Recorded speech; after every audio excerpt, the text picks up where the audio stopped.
Hello dear friends, welcome back to my channel. Today I'm going to talk about a very exciting topic which is about the crumbling status of Pakistan's economy.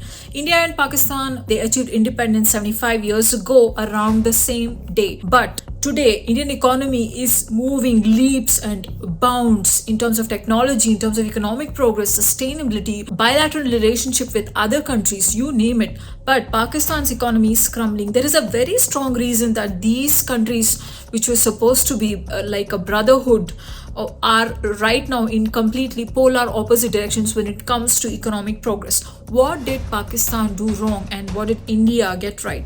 Number one, the first mistake Pakistan did after it became independent was Pakistan's landscape had diverse cultures and people with different kinds of lifestyle and cultural diversity. It did not encourage that. It centralized the force because it will be easy to make decisions by the government.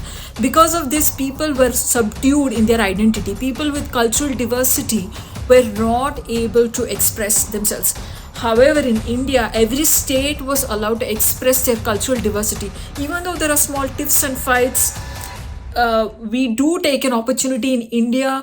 For example, in the Republic Day parade, every state had an opportunity to express their culture, in full-fledged, colors and pride. And if a foreign dignitary is visiting, we give them a cultural and warm reception.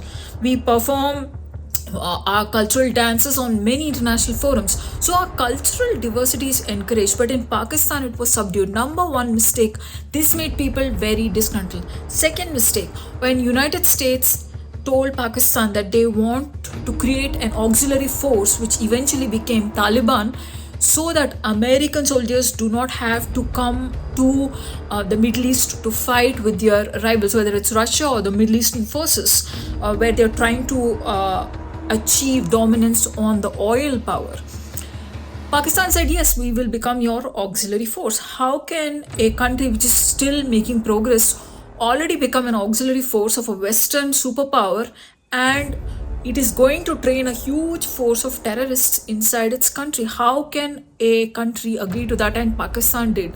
They got money and they started training auxiliary forces like Taliban, who became terrorists. Initially, they were armed forces fighting on behalf of the United States. And once United States pulled out of Pakistan, United States relationships with these countries with whom they were fighting were slightly better. They pulled out. Pakistan's armed forces, auxiliary forces, became terrorist forces. Today they are out to eat Pakistan themselves. So the second mistake which Pakistan made was they agreed to become auxiliary forces of a Western power which was already a superpower. Instead of focusing on their own country's progress, they started investing so much money on war. This is the second biggest mistake they made. The third mistake Pakistan made was that they allowed the military to interfere with the central government. A lot of prime ministers in Pakistan are overthrown by the military commanders. If you have seen the history, whether it is Musharraf or whether it is Ziaul Haq, these guys took control of the entire country under military power. And when Indira Gandhi tried to do this in India, it was chaos. It did not last very long. And a lot of people did not cooperate with that notion of military controlling an entire nation, and that decision in India became very unpopular. It was not repeated anymore. Even today, the Indian armed forces are highly regarded because they draw a line in doing their duties and in interfering with the central government's power. So this kind of ethical distinction makes Indian army very, very superior compared to other armies like that of Pakistan. So this is the next mistake which Pakistan made, allowing military to interfere with the central government. What else did Pakistan do? Instead of encouraging budgets for education, for technological development, for startup ecosystem development, for sustainability, water, electricity, they have a lot of funds diverted to military and weapons, and in interfering in their neighbors' ecosystems. In the Kashmir war, oh my god, all that money spent. Wouldn't it be better off if they had minded their own business?